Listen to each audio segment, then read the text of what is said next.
ಪ್ರಿಯ ವಿದ್ಯಾರ್ಥಿಗಳೇ, economics study circle ಪ್ರಸ್ತುತಪಡಿಸುವ ದ್ವಿತೀಯ PUC ತರಗತಿಗಳಿಗೆ ಆತ್ಮೀಯ ಸ್ವಾಗತ. ವಿದ್ಯಾರ್ಥಿಗಳೇ, ಇದೇ ಮೊದಲ ಬಾರಿಗೆ ನನ್ನ ಚಾನಲ್ಗೆ ಭೇಟಿ ನೀಡ್ತಾ ಇದ್ದರೆ ನನ್ನ ಚಾನಲನ್ನು ಸಬ್ಸ್ಕ್ರೈಬ್ ಮಾಡಿ, ಹಾಗೆ ಪಕ್ಕದಲ್ಲಿರುವ ಬೆಲ್ ಐಕಾನ್ ಪ್ರೆಸ್ ಮಾಡಿದರೆ ನಾನು ಅಪ್ಲೋಡ್ ಮಾಡುವ ಅರ್ಥಶಾಸ್ತ್ರ ವಿಷಯದ ವಿವಿಧ ಸಂಚಿಕೆಗಳ ನೋಟಿಫಿಕೇಷನನ್ನು ನೀವೇ ಮೊದಲು ಪಡೆಯಬಹುದಾಗಿದೆ. ಹಾಗೆಯೇ ಆಸಕ್ತ ವಿದ್ಯಾರ್ಥಿಗಳು ನನ್ನ ಚಾನಲ್ನ ಪ್ಲೇಲಿಸ್ಟ್ನಲ್ಲಿ ಹಲವಾರು ಸಂಚಿಕೆಗಳಿವೆ, ಅವುಗಳ ಸದುಪಯೋಗಪಡಿಸಿಕೊಳ್ಳಿ. ವಿದ್ಯಾರ್ಥಿಗಳೇ, ಈ ಸಂಚಿಕೆಯಲ್ಲಿ ಅಧ್ಯಾಯ 2 ರಾಷ್ಟ್ರೀಯ ವರಮಾನದ ಲೆಕ್ಕಾಚಾರ, ಈ ಅಧ್ಯಾಯದ ಅಡಿಯಲ್ಲಿ ಬರುವ ಬಹಳ ಪ್ರಮುಖ ಉಪಘಟಕದ ಬಗ್ಗೆ ಚರ್ಚಿಸಲಿದ್ದೇನೆ. ಈ ಉಪಘಟಕದ ಮೇಲೆ 6 ಅಂಕದ ಪ್ರಶ್ನೆಯನ್ನು ಪರೀಕ್ಷೆಯಲ್ಲಿ ಕೇಳುವ ಸಂಭವ ಹೆಚ್ಚು. ಹಾಗಿದ್ರೆ ಬನ್ನಿ ಆ ಪ್ರಶ್ನೆ ಯಾವುದು ಅಂತ ತಿಳಿದುಕೊಳ್ಳೋಣ. 6 ಅಂಕದ ಮಹತ್ವದ ಪ್ರಶ್ನೆ ಈ ರೀತಿಯಾಗಿದೆ: ಸಮಗ್ರ ಆರ್ಥಿಕತೆಯ ಅನನ್ಯತೆಗಳನ್ನು ವಿವರಿಸಿ. ವಿದ್ಯಾರ್ಥಿಗಳೇ, PUC ಪರೀಕ್ಷೆ ದೃಷ್ಟಿಕೋನದಿಂದ ಹಾಗೆಯೇ ಅರ್ಥಶಾಸ್ತ್ರದಲ್ಲಿ ನಿಮ್ಮ ಉನ್ನತ ಅಭ್ಯಾಸಕ್ಕೆ ಹಾಗೂ ಸ್ಪರ್ಧಾತ್ಮಕ ಪರೀಕ್ಷೆಗಳಿಗೂ ಈ ಸಮಗ್ರ ಆರ್ಥಿಕತೆಯ ಅನನ್ಯತೆಗಳು ಪರಿಕಲ್ಪನೆ ಪ್ರಮುಖವಾಗಿದೆ. ಹಾಗಿದ್ರೆ ಬನ್ನಿ ಸಂಪೂರ್ಣವಾಗಿ ಸಮಗ್ರ ಆರ್ಥಿಕತೆಯ ಅನನ್ಯತೆಗಳ ಬಗ್ಗೆ ತಿಳಿದುಕೊಳ್ಳೋಣ. ಪೀಠಿಕೆ. ನಿಮಗೆಲ್ಲ ತಿಳಿದಂತೆ ಸಮಗ್ರ ಅರ್ಥಶಾಸ್ತ್ರದ ವ್ಯಾಪ್ತಿ ವಿಶಾಲವಾಗಿದೆ ಹಾಗೂ ಅದು ಆರ್ಥಿಕ ನೀತಿಗಳ ರಚನೆಯಲ್ಲಿ ಪ್ರಧಾನವಾಗಿರುವಂತಹ ಸಮಗ್ರ ಆರ್ಥಿಕ ಸೂಚಕಗಳನ್ನು ಒಳಗೊಂಡಿದೆ. ಅಂತೆಯೇ ರಾಷ್ಟ್ರೀಯ ವರಮಾನ ಒಂದು ಸಮಗ್ರ ಅರ್ಥಶಾಸ್ತ್ರದ ಪ್ರಮುಖ ಆರ್ಥಿಕ ಸೂಚಕವಾಗಿದೆ. ಅರ್ಥಶಾಸ್ತ್ರದಲ್ಲಿ ರಾಷ್ಟ್ರೀಯ ಆದಾಯವು ಒಂದು ಅತಿ ಮುಖ್ಯವಾದ ಹಾಗೂ ಬಹಳ ಪ್ರಾಯೋಗಿಕ ಮಹತ್ವವನ್ನು ಉಳ್ಳಂತಹ ಪರಿಕಲ್ಪನೆ ಅಂತಂದ್ರೆ ಅದು ರಾಷ್ಟ್ರೀಯ ಆದಾಯ ಅಥವಾ ರಾಷ್ಟ್ರೀಯ ವರಮಾನ ಅಂಥೇಳಿ ಹೇಳ್ಬೋದು. ನೋಡಿ, ಯಾವುದೇ ದೇಶದ ಅಭಿವೃದ್ಧಿಯ ಹಂತ ಅಥವಾ ಆದಾಯದ ವಿತರಣೆ, ವಿವಿಧ ವಲಯಗಳ ಪ್ರಗತಿ ಮುಂತಾದವುಗಳ ಮೇಲೆ ರಾಷ್ಟ್ರೀಯ ಆದಾಯದ ಪ್ರಭಾವ ಹೆಚ್ಚಾಗಿರ್ತತಿ ಅಂಥೇಳಿ ಹೇಳ್ಬೋದು. ಅಂದ್ರೆ ರಾಷ್ಟ್ರೀಯ ಆದಾಯ ಅನ್ನೋದು ಒಂದು ದೇಶದ ಅಭಿವೃದ್ಧಿಯ ಹಂತವನ್ನು ವಿವರಿಸ್ತತಿ ಮತ್ತು ದೇಶದ ಒಳಗ ಆದಾಯದ ವಿತರಣೆಯ ಬಗ್ಗೆ ಹೇಳ್ತತಿ. ಅಲ್ಲದೆ ವಿವಿಧ ವಲಯಗಳ ಪ್ರಗತಿಯ ಬಗ್ಗೆ ತನ್ನ ಪ್ರಭಾವವನ್ನು ಬೀರುವಂತಹ ಅಥವಾ ವಿವರಿಸುವಂತಹ ಸಾಮರ್ಥ್ಯವಿರುವಂತಹ ವಿಷಯ ಅಂತಂದ್ರೆ ಅದು ರಾಷ್ಟ್ರೀಯ ಆದಾಯ. ಹಾಗಾಗಿ ನೋಡಿ, ಇಲ್ಲಿ ಸ್ಟೇಟ್ಮೆಂಟ್ ಭಾಳ ಪರ್ಫೆಕ್ಟ್ ಆಗೈತಿ. ಏನು ಅಂತಂದ್ರೆ ಯಾವುದೇ ದೇಶದ ಅಭಿವೃದ್ಧಿಯ ಹಂತ, ಆದಾಯದ ವಿತರಣೆ, ವಿವಿಧ ವಲಯಗಳ ಪ್ರಗತಿ ಮುಂತಾದವುಗಳ ಮೇಲೆ ರಾಷ್ಟ್ರೀಯ ಆದಾಯದ ಪ್ರಭಾವ ಬೀರ್ತತಿ ಅಂಥೇಳಿ ನಾವು ಪೀಠಿಕೆಯಲ್ಲಿ ಹೇಳ್ಬೋದು. ಇನ್ನು ವಿಷಯ ವಿಶ್ಲೇಷಣೆ, ಬಹಳ ಮುಖ್ಯವಾಗಿ ನೀವು ತಿಳ್ಕೊಬೇಕಾದಂತಹ ವಿಷಯಗಳನ್ನು ನಾನಿಲ್ಲಿ ಚರ್ಚಿಸಲಿಕ್ಕೆ ಇಷ್ಟಪಡ್ತೇನೆ. ರಾಷ್ಟ್ರೀಯ ವರಮಾನ ಒಂದು ದೇಶದ ಆರ್ಥಿಕ ಬೆಳವಣಿಗೆ ದರವನ್ನು ಮಾಪನ ಮಾಡುತ್ತದೆ. ಒಂದು ಅರ್ಥವ್ಯವಸ್ಥೆ ವಿವಿಧ ವಲಯಗಳ ಕೊಡುಗೆಯನ್ನು ತಿಳಿಯಲು ನೆರವಾಗುತ್ತದೆ. ಆದ್ದರಿಂದ ಆರ್ಥಿಕ ನೀತಿ ಮತ್ತು ಯೋಜನೆಗಳನ್ನು ರೂಪಿಸಲು ರಾಷ್ಟ್ರೀಯ ವರಮಾನದ ಅಂಕಿಅಂಶಗಳು ಅತ್ಯವಶ್ಯಕವಾಗಿರುತ್ತದೆ. ಅಲ್ಲದೆ ರಾಷ್ಟ್ರೀಯ ಆದಾಯದ ಸಮಗ್ರ ಸ್ವರೂಪವನ್ನು ತಿಳಿದುಕೊಳ್ಳಲು ರಾಷ್ಟ್ರೀಯ ಆದಾಯದ ವಿವಿಧ ಪರಿಭಾವನೆಗಳನ್ನು ಪರಿಚಯ ಮಾಡಿಕೊಳ್ಬೇಕಾಗ್ತತಿ. ಅಂದ್ರೆ ರಾಷ್ಟ್ರೀಯ ವರಮಾನವನ್ನು ವಿವಿಧ ರೀತಿ ವ್ಯಕ್ತಪಡಿಸಲಾಗ್ತತಿ. ಉದಾಹರಣೆಗೆ ಒಟ್ಟು ದೇಶೀಯ ಉತ್ಪನ್ನ, ನಿವ್ವಳ ದೇಶೀಯ ಉತ್ಪನ್ನ, ಒಟ್ಟು ರಾಷ್ಟ್ರೀಯ ಉತ್ಪನ್ನ, ನಿವ್ವಳ ರಾಷ್ಟ್ರೀಯ ಉತ್ಪನ್ನ, ವ್ಯಕ್ತಿಗತ ವರಮಾನ, ವೆಚ್ಚ ಮಾಡಬಹುದಾದಂತಹ ವರಮಾನ, ನಾಮಮಾತ್ರ ರಾಷ್ಟ್ರೀಯ ವರಮಾನ ಮತ್ತು ನೈಜ ರಾಷ್ಟ್ರೀಯ ವರಮಾನ ಇತ್ಯಾದಿ. ಈ ಎಲ್ಲ ವಿವಿಧ ಸಮಗ್ರ ಆರ್ಥಿಕ ಅನನ್ಯತೆಗಳನ್ನು ಒಂದೊಂದಾಗಿ ಅರ್ಥೈಸಿಕೊಳ್ಳೋಣ ಬನ್ನಿ. ಪ್ರಶ್ನೆಯಲ್ಲಿ ಸ್ಪಷ್ಟವಾಗಿ ಕೇಳಿರುವಂತೆ ಇದು 6 ಅಂಕದ ಪ್ರಶ್ನೆ. ಈ ಪ್ರಶ್ನೆಯಲ್ಲಿ ನಾವು ಪ್ರಮುಖವಾಗಿ ಇರುವಂತಹ ಅಂಶ ಅಂತಂದ್ರೆ ಸಮಗ್ರ ಆರ್ಥಿಕ ಅನನ್ಯತೆಗಳನ್ನು ಅರ್ಥೈಸ್ಕೊಳ್ಳೋದು. ಹಾಗಿದ್ರೆ ಈ ಸಮಗ್ರ ಆರ್ಥಿಕ ಅನನ್ಯತೆಗಳು ಯಾವ್ಯಾವುದು ಅನ್ನೋದನ್ನು ಒಂದೊಂದಾಗಿ ನೋಡ್ತಾ ಹೋಗೋಣ. ಮೊದಲನೇದ್ದು ಒಟ್ಟು ದೇಶೀಯ ಉತ್ಪನ್ನ. ಇಂಗ್ಲೀಷಲ್ಲಿ ಇದಕ್ಕೆ ಗ್ರಾಸ್ ಡೊಮೆಸ್ಟಿಕ್ ಪ್ರಾಡಕ್ಟ್ ಅಂತ ಹೇಳ್ತಾರೆ. ಶಾರ್ಟ್ ಫಾರ್ಮ್ನಾಗ GDP ಅಂದ್ರೆ ಗ್ರಾಸ್ ಡೊಮೆಸ್ಟಿಕ್ ಪ್ರಾಡಕ್ಟ್, ಕನ್ನಡದಲ್ಲಿ ಒಟ್ಟು ದೇಶೀಯ ಉತ್ಪನ್ನ. ಹಾಗಂದ್ರೇನು?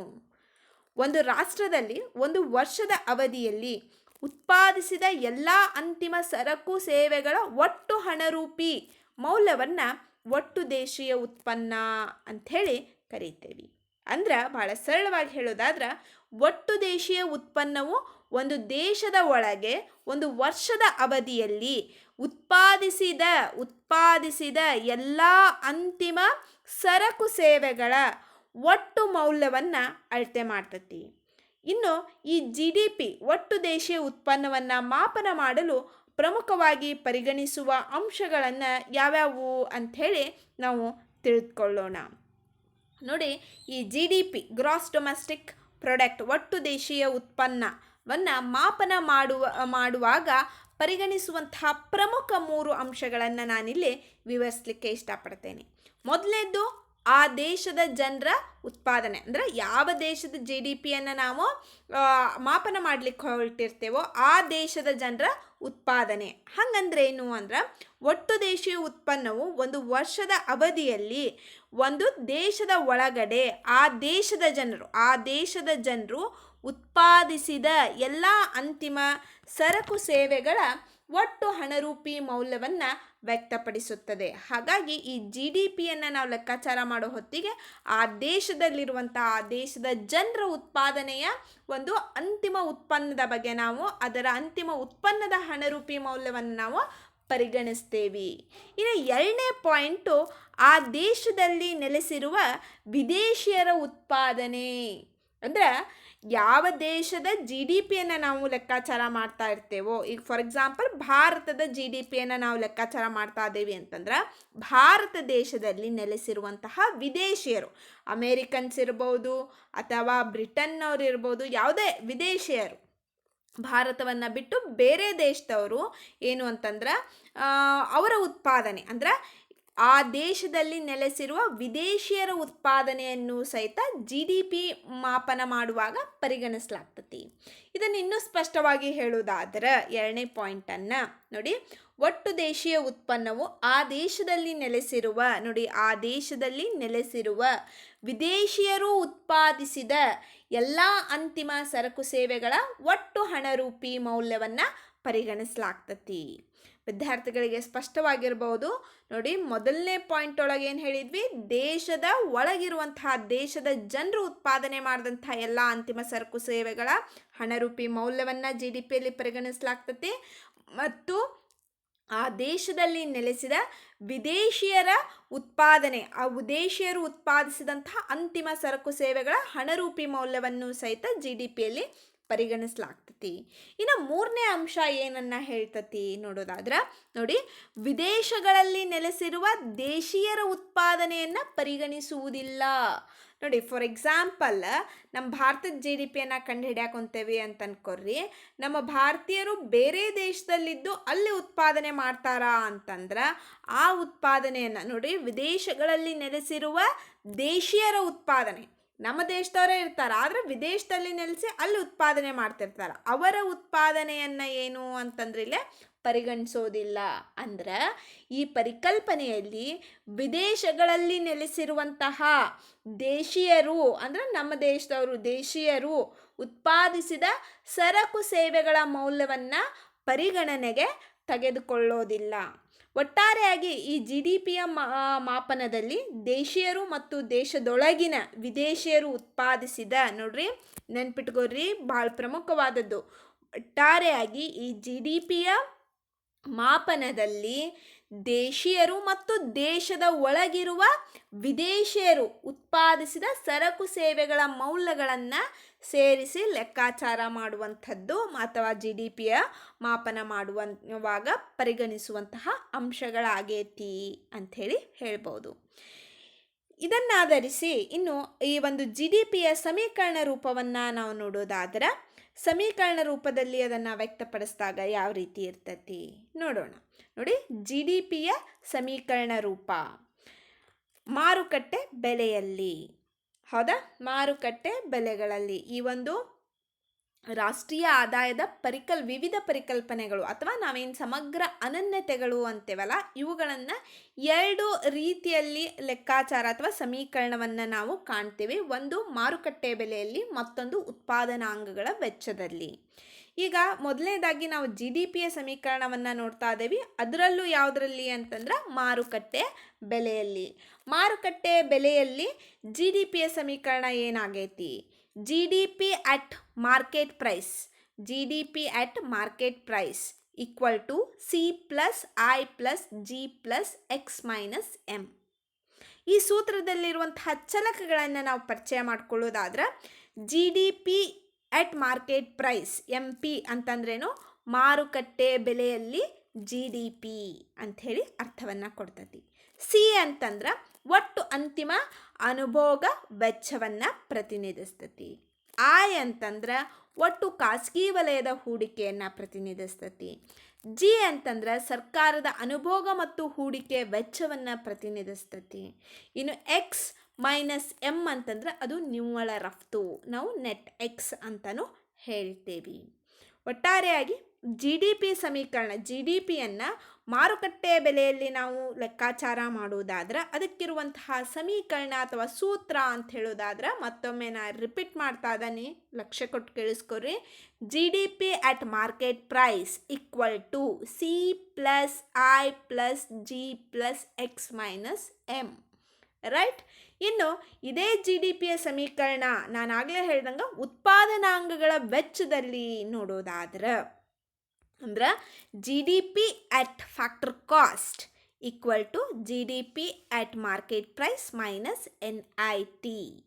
ಹಾಗಿದ್ರೆ ಈ ಸೂತ್ರದಲ್ಲಿ ಇರುವಂತಹ ಚಲಕಗಳು ಏನನ್ನ ಪ್ರತಿನಿಧಿಸ್ತಾವು ಅನ್ನೋದು ನೋಡೋದಾದ್ರೆ, GDP at factor cost ಅಂತಂದ್ರೆ ಉತ್ಪಾದನಾಂಗಗಳ ವೆಚ್ಚದಲ್ಲಿ GDP at MP market price ಅಂತಂದ್ರೆ ಮಾರುಕಟ್ಟೆ ಬೆಲೆಯಲ್ಲಿ GDP. ಇನ್ನು ಉಳಿದಿರೋದು NIT ಅಂತಂದ್ರೆ ನಿವ್ವಳ ಪರೋಕ್ಷ ತೆರಿಗೆ. ನಿವ್ವಳ ಪರೋಕ್ಷ ತೆರಿಗೆಯನ್ನು ಹೆಂಗೆ ಕ್ಯಾಲ್ಕುಲೇಟ್ ಮಾಡಿರ್ತೀವಿ ಅಂತಂದ್ರೆ ನಿವ್ವಳ ಉತ್ಪಾದನಾ ತೆರಿಗೆ ಪ್ಲಸ್ ನಿವ್ವಳ ಉತ್ಪನ್ನ ತೆರಿಗೆಯಿಂದ ನಮಗೆ ಸಿಕ್ಕಿರ್ತತಿ. NIT ಅಂಥೇಳಿ ನಾವು ಹೇಳ್ತೇವೆ. ನೆಟ್ ಇಂಡೈರೆಕ್ಟ್ ಟ್ಯಾಕ್ಸ್ ಅಂಥೇಳಿ ಅದರ ಅಬ್ರಿವೇಷನ್ ಬರ್ತತಿ, ನಿವ್ವಳ ಪರೋಕ್ಷ ತೆರಿಗೆ. ರೈಟ್. ಇನ್ನು ಎರಡನೇ ಪ್ರಮುಖವಾದಂತಹ ಸಮಗ್ರ ಅನನ್ಯತೆಯ ಬಗ್ಗೆ ಈಗ ಚರ್ಚೆ ಮಾಡೋಣ. ಎರಡನೇ ಪ್ರಮುಖವಾದಂತಹ ಸಮಗ್ರ ಅನನ್ಯತೆ ನಿವ್ವಳ ದೇಶೀಯ ಉತ್ಪನ್ನ, ನೆಟ್ ಡೊಮ್ಯಾಸ್ಟಿಕ್ ಪ್ರಾಡಕ್ಟ್, NDP ಅಂಥೇಳಿ ಶಾರ್ಟ್ ಫಾರ್ಮ್ನಾಗ ಕರೀತೇವೆ. ನೋಡಿ, ಇದರ ಅರ್ಥವನ್ನು ತಿಳ್ಕೊಳ್ಳೋಣ. ಮೊದಲ, ಒಂದು ದೇಶದ ಒಳಗೆ ಉತ್ಪಾದನೆಯಾದ ಎಲ್ಲ ಅಂತಿಮ ಸರಕು ಮತ್ತು ಸೇವೆಗಳ ಮೌಲ್ಯದಲ್ಲಿ ಸವಕಳಿ ವೆಚ್ಚವನ್ನು ಕಳೆದು ವ್ಯಕ್ತಪಡಿಸಿದರೆ ಅದನ್ನು ನಿವ್ವಳ ದೇಶೀಯ ಉತ್ಪನ್ನ ಎನ್ನುತ್ತಾರೆ ಅಂತ ಹೇಳ್ಬೋದು. ಅಂದ್ರೆ ಸರಳವಾಗಿ ಹೇಳೋದಾದ್ರೆ, ಒಟ್ಟು ದೇಶವು ಉತ್ಪನ್ನದಲ್ಲಿ ಬಂಡವಾಳ ಸರಕುಗಳ ಸವಕಳಿ ವೆಚ್ಚವನ್ನು ಕಳೆದರೆ ಲಭ್ಯವಾಗುವ ಮೌಲ್ಯವನ್ನು ನಾವೇನಂತೇವಿ ಅಂತಂದ್ರೆ ನಿವ್ವಳ ದೇಶೀಯ ಉತ್ಪನ್ನ ಅಂಥೇಳಿ ಕರೀತೇವೆ. ವಿದ್ಯಾರ್ಥಿಗಳೇ, ಇಲ್ಲಿ ಏನು ಅಂತಂದ್ರೆ ಒಂದು ಪ್ರಶ್ನೆ ಉದ್ಭವಿಸ್ಬೋದು, ಸವಕಳಿ ವೆಚ್ಚ ಅಂದ್ರೇನು? ನೋಡಿ, ಡೆಫಿನೇಷನ್ನಾಗ ಸ್ಪಷ್ಟವಾಗಿ ಕಾಣ್ತಾ ಐತಿ ಸವಕಳಿ ವೆಚ್ಚ. ಹಾಗಿದ್ರೆ ನಿಮ್ಮಲ್ಲಿ ಪ್ರಶ್ನೆ ಉದ್ಭವಿಸ್ಬೋದು, ಸವಕಳಿ ವೆಚ್ಚ ಅಂದ್ರೇನು ಅಂಥೇಳಿ. ಈಗಾಗಲೇ ಸಮಗ್ರ ಅರ್ಥಶಾಸ್ತ್ರದ ಮೂಲಭೂತ ಪರಿಕಲ್ಪನೆಗಳನ್ನು ಹೇಳೋ ಹೊತ್ತಿಗೆ ಆ ಮೂಲಭೂತ ಪರಿಕಲ್ಪನೆಗಳಲ್ಲಿ ಒಂದಾದಂಥದ್ದು ಸವಕಳಿ ವೆಚ್ಚ. ಇದರ ಬಗ್ಗೆ ನಾನು ನನ್ನ 82ನೇ ಸಂಚಿಕೆಯಲ್ಲಿ ವಿವರಿಸಿದ್ದೇನೆ. ಆಸಕ್ತರು ಆ ಒಂದು ಸಂಚಿಕೆಯನ್ನು ವೀಕ್ಷಿಸ್ಬೋದು.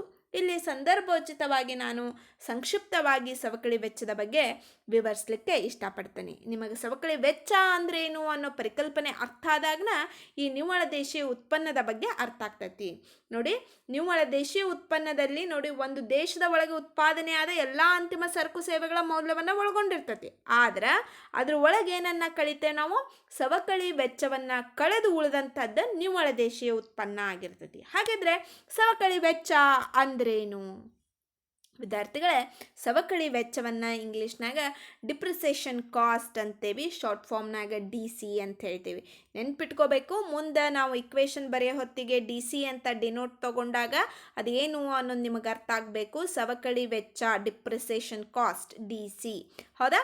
ಹಾಗಿದ್ರೆ ಸವಕಳಿ ವೆಚ್ಚ ಅಂದ್ರೇನು ಅಂತಂದ್ರೆ ದೀರ್ಘಾವಧಿಯಲ್ಲಿ ಬಂಡವಾಳ ಸರಕುಗಳ ಶಿಥಿಲತೆ ಮತ್ತು ಮುರಿತ ಅಥವಾ ಒಂದು ಕಾಲಾವಧಿಯಲ್ಲಿ ಬಂಡವಾಳ ದಾಸ್ತಾನಿನಲ್ಲಿ ಆದ ಸವಕಲು ಮತ್ತು ಹರಕಲನ್ನು ಸವಕಳಿ ಅಂಥೇಳಿ ಕರೀತಾರ. ಅಂದ್ರೆ ಉತ್ಪಾದನೆಯ ಪ್ರಕ್ರಿಯೆಯಲ್ಲಿ ಬಂಡವಾಳ ಸರಕುಗಳ ಸವಕಳಿಗೆ ಒಳಪಡ್ತಾವು. ಆದ್ದರಿಂದ ಅವುಗಳನ್ನು ದುರಸ್ತಿಗೊಳಿಸುವ ಅಥವಾ ಬದಲಾಯಿಸಬೇಕಾದಂತಹ ಅವಶ್ಯಕತೆ ಉಂಟಾಗ್ತತಿ. ಈ ಕಾರಣದಿಂದಾಗಿನ ಬಂಡವಾಳದ ಒಂದು ಭಾಗವನ್ನು ಸವಕಳಿ ವೆಚ್ಚಕ್ಕಾಗಿ ಪ್ರತ್ಯೇಕವಾಗಿ ತೆಗೆದಿಡಬೇಕಾಗ್ತತಿ. ಹೌದಾ? ಹೀಗೆ ತೆಗೆದಿರಿಸಿದಂತಹ ಸವಕಳಿ ಭತ್ಯೆಯನ್ನು ಒಟ್ಟು ದೇಶೀಯ ಉತ್ಪನ್ನದಿಂದ ಕಳೆದ್ರೆ ಉಳಿಯುವಂತಹ ಮೊತ್ತ, ಅಮೌಂಟ್ ಏನೈತಲ್ರಿ, ಅದು ನಿವ್ವಳ ದೇಶೀಯ ಉತ್ಪನ್ನವಾಗಿರ್ತತಿ ಅಂಥೇಳಿ ಹೇಳ್ಬೋದು. ಹಾಗಿದ್ರೆ ಈ ನಿವ್ವಳ ದೇಶೀಯ ಉತ್ಪನ್ನದ ಸಮೀಕರಣ ರೂಪವನ್ನು ನಾವು ನೋಡೋಣ. ನಿವ್ವಳ ದೇಶೀಯ ಉತ್ಪನ್ನ, N D P, net domestic product, ಇದರ ಸಮೀಕರಣ ಇದು ಮೊದಲನೇದಾಗಿ ಮಾರುಕಟ್ಟೆ ಬೆಲೆಯಲ್ಲಿ. ಹೌದಾ? N D P at market price. N D P at market price equal to G D P at market price minus D C. ಇದನ್ನೇ ನಾವು G D P at market price ಅನ್ನೋದನ್ನು ನಾವು ಈಗ ಆಲ್ರೆಡಿ ಜಿ ಡಿ ಪಿಯನ್ನು ಕಲಿಯೋ ಹೊತ್ತಿಗೆ ಇದರ ಸಮೀಕರಣವನ್ನು ಕಲ್ತೇವಿ. ಇದನ್ನು ಬಿಡಿಸಿ ಬರೆದಾಗ ಏನಾಗ್ತತಿ ಸೂತ್ರ ಅಂತಂದ್ರೆ N D P at market price equal to C plus I plus G plus net X. Net X ಅಂತಂದ್ರೆ X minus M minus D C. D C ಅಂತಂದ್ರೆ ನಿಮಗೆ ಈಗಾಗಲೇ ಗೊತ್ತಿರೋ ಹಂಗೆ ಡಿಪ್ರಿಸಿಯೇಷನ್ ಕಾಸ್ಟ್, ಸವಕಳಿ ವೆಚ್ಚ. ಹೌದಾ? ಇದು ನಿಮಗೆ ಗೊತ್ತಿರುವಂತಹ ವಿಷಯ. ಇಲ್ಲಿ ಏನು ಅಂತಂದ್ರೆ N D P at market price equal to G D P at market price minus D C ಅನ್ನೋದು ಈ ಎಲ್ಲ ಚಲಕಗಳು ಏನನ್ನು ವಿವರಿಸ್ತಾವು ಅನ್ನೋದನ್ನು ನಾನು ಲಿಸ್ಟ್ ನಿಮಗೆ ಈಗಾಗಲೇ ಈ ಒಂದು ಡಿಸ್ಪ್ಲೇಯಲ್ಲಿ ಕಾಣಿಸ್ತಾ ಐತಿ. ವಿದ್ಯಾರ್ಥಿಗಳು ಗಮನಿಸಬೇಕು. N D P at market price ಅಂದ್ರೆ ಮಾರುಕಟ್ಟೆ ಬೆಲೆಯಲ್ಲಿ ಎನ್ ಡಿ ಪಿ. ಹೌದಾ? G D P at market price ಅಂತಂದ್ರೆ ಮಾರುಕಟ್ಟೆ ಬೆಲೆಯಲ್ಲಿ ಜಿ ಡಿ ಪಿ. ಗೊತ್ತಿರೋ ಹಂಗೆ ಡಿ ಸಿ ಅಂತಂದ್ರೆ ಸವಕಳಿ ವೆಚ್ಚ. ಇನ್ನು ಇದೇ ಎನ್ ಡಿ ಪಿಯ ಸಮೀಕರಣ ಉತ್ಪಾದನಾಂಗಗಳ ವೆಚ್ಚದಲ್ಲಿ ನೋಡೋದಾದ್ರೆ N D P at factor cost equal to N D P at market price minus ನಿವ್ವಳ ಉತ್ಪಾದನಾ ತೆರಿಗೆ ಮೈನಸ್ ನಿವ್ವಳ ಉತ್ಪನ್ನ ತೆರಿಗೆ. ಹೌದಾ? ವಿದ್ಯಾರ್ಥಿಗಳು ಗಮನಿಸಬೇಕು. ದ್ವಿತೀಯ ಪಿ ಯು ಸಿ ಪರೀಕ್ಷೆ ದೃಷ್ಟಿಕೋನದಿಂದ ಈ ಜಿ ಡಿ ಪಿ ಆಗಲಿ ಎನ್ ಡಿ ಪಿಯ ಸಮೀಕರಣ ಆಗಲಿ ಎರಡೆರಡುಗಳನ್ನು ಅಂದ್ರೆ ನಾನೇನೀಗ ಫ್ಯಾಕ್ಟರ್ ಕಾಸ್ಟ್ ಮತ್ತು ಮಾರ್ಕೆಟ್ ಪ್ರೈಸ್ ಅಂತ ಹೇಳ್ತಾ ಇದ್ದಾನಲ್ಲ, ಎರಡನ್ನೂ ನೆನ್ಪಿಟ್ಕೊಳ್ಬೇಕು ಅಂತೇನಿಲ್ಲ. ಆ ವಿಚಾರವಾಗಿ ನೀವೇನು ಟೆನ್ಷನ್ ಮಾಡಿಕೊಳ್ಳೋ ಅವಶ್ಯಕತೆ ಇಲ್ಲ. ಅಟ್ಲೀಸ್ಟ್ ನೀವು ಜಸ್ಟು ಜಿ ಡಿ ಪಿಯನ್ನಾಗಲಿ ಎನ್ ಡಿ ಪಿಯನ್ನಾಗಲಿ ಮಾರುಕಟ್ಟೆ ಬೆಲೆಯಲ್ಲಿ ಏನೋ G D P at market price and N D P at market price ಈ ಎರಡು ಸಮೀಕರಣಗಳನ್ನು ನೆನ್ಪಿಟ್ಕೊಂಡು ವಿವರಿಸಿ ಬರೆದ್ರೆ ಸಾಕು. ಬಟ್ ನಿಮಗೆ ಸ್ವಲ್ಪ ಹೆಚ್ಚಿನ ವಿಷಯ ಗೊತ್ತಿರಲಿ ಅನ್ನೋ ಕಾರಣಕ್ಕಾಗಿ ಈ ಉತ್ಪಾದನಾಂಗಗಳ ವೆಚ್ಚದಲ್ಲಿನ ಸಮೀಕರಣವನ್ನು ಸಹಿತ ನಾನು ನಿಮಗೆ ತಿಳಿಸ್ಕೊಟ್ಟೇನೆ.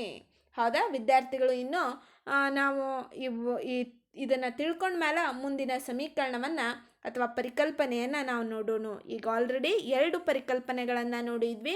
ಒಂದು gross domestic product G D P, ಮತ್ತೊಂದು net domestic product N D P. ಇನ್ನು ಮತ್ತೊಂದು ಪ್ರಮುಖವಾದಂತಹ ಸಮಗ್ರ ಆರ್ಥಿಕತೆ ಅಂತಂದ್ರೆ ಒಟ್ಟು ರಾಷ್ಟ್ರೀಯ ಉತ್ಪನ್ನ, gross national product G N P ಅಂಥೇಳಿ ಶಾರ್ಟ್ ಫಾರ್ಮ್ನಾಗ ಹೇಳ್ತೀವಿ. ಹಾಗಿದ್ರೆ ಈ ಒಟ್ಟು ರಾಷ್ಟ್ರೀಯ ಉತ್ಪನ್ನ ಅಂದ್ರೇನು ಅನ್ನೋದನ್ನು ಮೊದಲು ತಿಳ್ಕೊಳ್ಳೋಣ.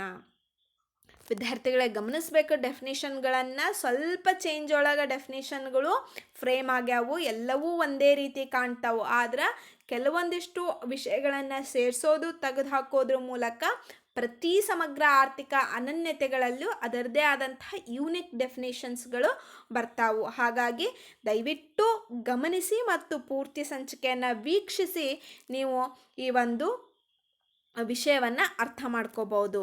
ಹಾಗಿದ್ರೆ ಬನ್ನಿ ಒಟ್ಟು ರಾಷ್ಟ್ರೀಯ ಉತ್ಪನ್ನ ಗ್ರಾಸ್ ನ್ಯಾಷನಲ್ ಪ್ರಾಡಕ್ಟಿನ ಅರ್ಥವನ್ನು ನೋಡೋಣ.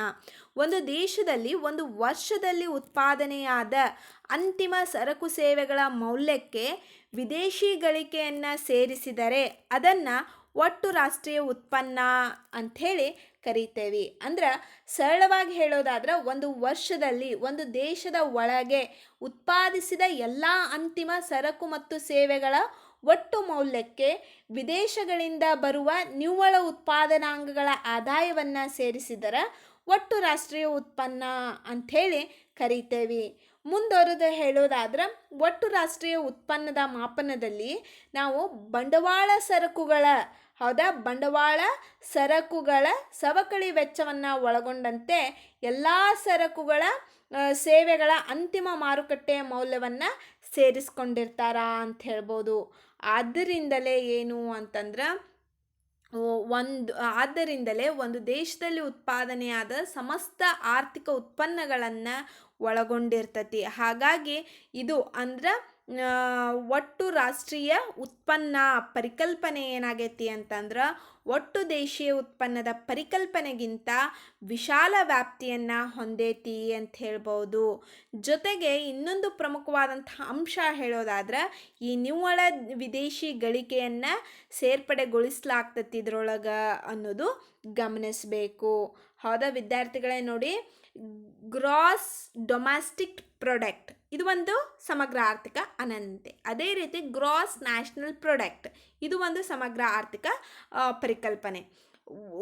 ಒಟ್ಟು ರಾಷ್ಟ್ರೀಯ ಉತ್ಪನ್ನ ಏನೈತಲ್ಲ, ಒಟ್ಟು ರಾಷ್ಟ್ರೀಯ ಉತ್ಪನ್ನದ ಪರಿಕಲ್ಪನೆ ಒಟ್ಟು ದೇಶೀಯ ಉತ್ಪನ್ನದ ಪರಿಕಲ್ಪನೆಗಿಂತ ವಿಶಾಲವಾಗೈತಿ. ಈ GNP ಪರಿಕಲ್ಪನೆ ಏನೈತಲ್ಲ ಅದು GDP ಪರಿಕಲ್ಪನೆಗಿಂತ ವಿಶಾಲವಾದದ್ದೈತಿ. ಕಾರಣ ಏನು ಅಂತಂದ್ರೆ ಅದರೊಳಗೆ ನಿವ್ವಳ ಈ ಒಟ್ಟು ರಾಷ್ಟ್ರೀಯ ಉತ್ಪನ್ನದ ಪರಿಕಲ್ಪನೆಯೊಳಗೆ ನಿವ್ವಳ ವಿದೇಶಿ ಗಳಿಕೆಯನ್ನು ಸೇರ್ಪಡೆ ಮಾಡ್ತೇವೆ. ಹಾಗಾಗಿ ಇಲ್ಲಿ ಒಟ್ಟು ದೇಶೀಯ ಉತ್ಪನ್ನ ಪರಿಕಲ್ಪನೆಗಿಂತ ಇದು ಒಂದು ವಿಶಾಲ ದೃಷ್ಟಿಕೋನವನ್ನು ವಿಶಾಲ ವ್ಯಾಪ್ತಿಯನ್ನು ಹೊಂದಿದಂಥದ್ದು ಒಟ್ಟು ರಾಷ್ಟ್ರೀಯ ಉತ್ಪನ್ನದ ಪರಿಕಲ್ಪನೆ ಆಗಿರ್ತತಿ ಅನ್ನೋದು ವಿದ್ಯಾರ್ಥಿಗಳು ಗಮನಿಸಬೇಕು. ಹಾಗಿದ್ರೆ ಬನ್ನಿ ಈ GNPಯ ಸಮೀಕರಣದ ರೂಪ ಏನೈತಿ ನೋಡೋಣ. ಮೊದಲನೇದಾಗಿ ಮಾರುಕಟ್ಟೆ ಬೆಲೆಯಲ್ಲಿ ನೋಡೋಣ. GNP at market price equal to GDP at market price plus NFIA. ಹೌದಾ, ಈ ಒಂದು ಸೂತ್ರದಲ್ಲಿ ಇರುವಂತಹ ಚಲಕಗಳನ್ನು ಏನೇನು ವಿವರಿಸ್ತಾವು ಅನ್ನೋದು ನೋಡೋದಾದ್ರೆ GNP at market price ಮಾರುಕಟ್ಟೆ ಬೆಲೆಯಲ್ಲಿ GNP. ಹೌದಾ, ಮಾರುಕಟ್ಟೆ ಬೆಲೆಯಲ್ಲಿ GNP. ನಿಮಗೀಗಾಗಲೇ GDP ಗೊತ್ತೈತಿ. GDP at ಮಾರ್ಕೆಟ್ ಪ್ರೈಸ್ ಅಂತಂದ್ರೆ ಮಾರುಕಟ್ಟೆ ಬೆಲೆಯಲ್ಲಿ GDP ಅಂಥೇಳಿ. ಇನ್ನು NFIA ಅಂದ್ರೇನು, ಭಾಳ ಇಂಪಾರ್ಟೆಂಟ್ ಇರುವಂಥದ್ದು ಇದೆ. GDPಗೂ GNPಗೂ ವ್ಯತ್ಯಾಸ ಬರ್ತೈತಿ ಅಂತಂದ್ರೆ GNP ಒಳಗೆ ಈ NFIA ಐತಿ ಅನ್ನೋ ಕಾರಣಕ್ಕೆ ಇದು GNP ವಿಶಾಲವಾಗೈತಿ. ಇಲ್ಲ ಅಂತಂದ್ರೆ ಈ GNP ಒಳಗೆ GDP ಒಳಗಿರುವಂಥ ಎಲ್ಲ ಅಂಶಗಳು GNP ಒಳಗದಾವು. ಆದರೆ ಒಂದು ವಿಶೇಷವಾದದ್ದು ಏನು ಇದ್ರಾಗ ಎಕ್ಸ್ಟ್ರಾ ಆ್ಯಡ್ ಆಗೈತಿ, ದಿಸ್ ಈಸ್ NFIA. NFIA ಅಂದ್ರೇನು, ವಿದೇಶಗಳಲ್ಲಿನ ನಿವ್ವಳ ಉತ್ಪಾದನಾಂಗಗಳ ಆದಾಯ. ಹೌದಾ, ಇದನ್ನ ಇಂಗ್ಲೀಷ್ನಾಗ ನಾವು ಅಬ್ರಿವೇಷನನ್ನು ಈ ವಿಸ್ತರಣೆಯನ್ನು ಹೇಳೋದಾದ್ರೆ net factor income from abroad. NFIA net factor income from abroad, ವಿದೇಶಗಳಲ್ಲಿನ ನಿವ್ವಳ ಉತ್ಪಾದನಾಂಗಗಳ ಆದಾಯ ಅಂಥೇಳಿ. ಇದೇ ಸೂತ್ರವನ್ನು ನಾವು ಬಿಡಿಸ್ಬಾರ್ದಾಗ ಅಂದ್ರೆ GDP at ಮಾರ್ಕೆಟ್ ಪ್ರೈಸ್ ಅನ್ನೋದನ್ನು ಬಿಡಿಸಿ ಬರೆದ್ವಿ ಅಂತಂದ್ರೆ ಯಾವ ರೀತಿ ಇರ್ತತಿ ಅಂದರೆ GNP at market price equal to GDPಯಲ್ಲಿರುವಂಥ ಎಲ್ಲ ಚಲಕಗಳು C plus I plus G plus X minus M. ಈ NFIA ಅನ್ನೋದು ವಿದೇಶಗಳಲ್ಲಿನ ನಿವ್ವಳ ಉತ್ಪಾದನಾಂಗಗಳ ಆದಾಯ ಅಂತ. ಇದನ್ನು ನಾವು ಮತ್ತೊಂದು ರೂಪದಲ್ಲಿ ಹೇಳೋದಾದ್ರೆ R-P ಅಂತೀವಿ. R-P ಅಂತಂದ್ರೆ ಒಂದು ರಾಷ್ಟ್ರದ ಪ್ರಜೆಗಳು ಗಳಿಸಿದ ನಿವ್ವಳ ವಿದೇಶಿ ಗಳಿಕೆ ಆಗಿರ್ತತಿ. ಅಂದ್ರೆ ಇದು ವಿದೇಶದಿಂದ ಪಡೆದ ಆದಾಯ, ವಿದೇಶದಿಂದ ಪಡೆದಂಥ ಆದಾಯ ರಿಸಿಪ್ಟ್ಸ್ ಆರ್, ಹೌದಾ, ಮತ್ತು ವಿದೇಶಗಳಿಗೆ ಮಾಡಿದ ಪಾವತಿ ಪಿ, ಪೇಮೆಂಟ್ಸ್, ಅವುಗಳ ನಡುವಿನ ವ್ಯತ್ಯಾಸ ಆಗಿರ್ತತಿ ಅನ್ನೋದು ಗಮನಿಸಬೇಕು ವಿದ್ಯಾರ್ಥಿಗಳು. ನೋಡಿ, ಪಿ ಯು ಸಿ ವಿದ್ಯಾರ್ಥಿಗಳು ಪರೀಕ್ಷೆಯಲ್ಲಿ GNPಗೆ ಸಂಬಂಧಿಸಿದಂತೆ ಈ ಸೂತ್ರ ಒಂದು ಬರೆದ್ರೆ ಸಾಕು. ಅಂದ್ರೆ ಇದನ್ನು GNP at market price equal to GDP at market price plus NFIA ಅಂಥೇಳಿ ಇದೊಂದು ಸೂತ್ರ ಬರೆದ್ರೂ ಸಾಕು. ಆದರೆ ಸ್ವಲ್ಪ ಅಡಿಷ್ನಲ್ ಇನ್ಫಾರ್ಮೇಷನ್ ನಿಮಗೆ ತಿಳಿದಿರಲಿ, ಮತ್ತು ಅಟ್ ಮಾರ್ಕೆಟ್ ಫ್ಯಾಕ್ಟರ್ ಕಾಸ್ಟ್ನಲ್ಲಿ ಯಾವ ರೀತಿ ಇರ್ತತಿ ಅನ್ನೋದನ್ನು ನಾವು ತಿಳಿಸೋದಕ್ಕೋಸ್ಕರ ಈ GNP ಸಮೀಕರಣದ ಫ್ಯಾಕ್ಟರ್ ಕಾಸ್ಟಲ್ಲಿ ಯಾವ ರೀತಿ ಐತಿ ಅನ್ನೋದನ್ನು ಸಹಿತ ನೋಡೋಣ. ನೋಡಿ, GNP ಸಮೀಕರಣ ಉತ್ಪಾದನಾಂಗಗಳ ವೆಚ್ಚದಲ್ಲಿ, ಹೌದಾ, GNP at factor cost equal to GNP at market price minus ನಿವ್ವಳ ಉತ್ಪಾದನಾಂಗದ ತೆರಿಗೆ ಮೈನಸ್ ನಿವ್ವಳ ಉತ್ಪನ್ನ GNP at factor cost equal to GNP at market price minus ನಿವ್ವಳ ಉತ್ಪಾದನಾ ತೆರಿಗೆ ಮೈನಸ್ ನಿವ್ವಳ ಉತ್ಪನ್ನ ತೆರಿಗೆ. ಹೌದಾ ವಿದ್ಯಾರ್ಥಿಗಳಿಗೆ, ಇನ್ನು 4 ಪ್ರಮುಖ ಸಮಗ್ರ ಆರ್ಥಿಕತೆಯ ಅನನ್ಯತೆಗಳು ತಿಳಿದುಕೊಂಡ್ರಿ. ಇನ್ನು 3 ತಿಳಿದುಕೊಂಡ್ರಿ. ಇನ್ನು 4ನೇ ಒಂದು ಪ್ರಮುಖ ಆರ್ಥಿಕತೆಯ ಅನನ್ಯತೆಗಳನ್ನು ನಾವು ತಿಳಿದುಕೊಳ್ಳೋಣ.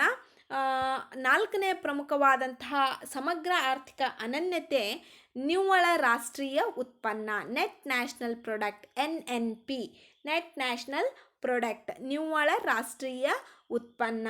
ಈ ರೀತಿಯಾಗಿದೆ.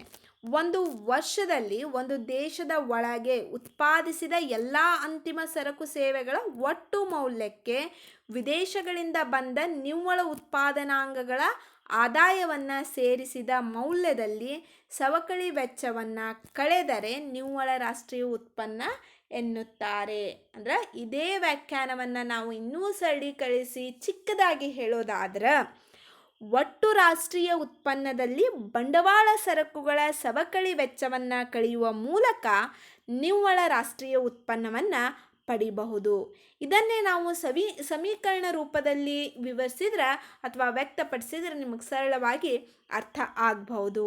ನೋಡಿ, NNPಯ ಸಮೀಕರಣ ರೂಪ ಅದು ಮೊದಲನೇದಾಗಿ ಮಾರುಕಟ್ಟೆ ಬೆಲೆಯಲ್ಲಿ NNP at market price equal to GNP at market price minus DC ಅಂತಂದ್ರೆ ಏನು, ಈಗಾಗಲೇ ನಾನು ಕಳೆದ ಸಂಚಿಕೆಯಲ್ಲೂ ಹೇಳೇನೆ, 87ನೇ ಸಂಚಿಕೆಯಲ್ಲಿ ಮತ್ತು ಈ ಸಂಚಿಕೆಯಲ್ಲಿನೂ ಸಹಿತ ನಾ DC ಬಗ್ಗೆನ ವಿವರಿಸೇನೆ. DC ಅಂತಂದ್ರೆ ಡಿಪ್ರಿಸಿಯೇಷನ್ ಕಾಸ್ಟ್, ಸವಕಳಿ ವೆಚ್ಚ. ನೋಡಿ, NNP at market price equal to GNP at market price minus DC. ಈ ಸೂತ್ರದಲ್ಲಿರುವಂತಹ ಚಲಕಗಳ ಅರ್ಥವನ್ನು ನೋಡ್ತಾ ಹೋಗೋಣ.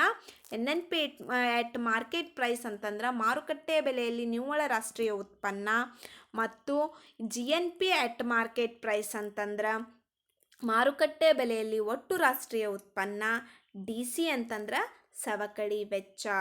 ಇದೇ ಸೂತ್ರವನ್ನು ನಾವು ಬಿಡಿಸಿ ಬರೆದರೆ, ಹೌದಾ, ವಿಸ್ತೃತವಾಗಿ ಬರೆದರೆ ಯಾವ ರೀತಿ ಇರ್ತತಿ ಅಂದ್ರೆ NNP at market price equal to C plus I plus G plus X minus M ಅಂದರೆ net X plus R minus P minus DC ಅನ್ನೋದು ನೆನಪಿರಲಿ. ಈ ಸಮೀಕರಣ ಮಾರುಕಟ್ಟೆ ಬೆಲೆಯಲ್ಲಿ ನಿವ್ವಳ ರಾಷ್ಟ್ರೀಯ ಉತ್ಪನ್ನವನ್ನು ವ್ಯಕ್ತಪಡಿಸ್ತತಿ.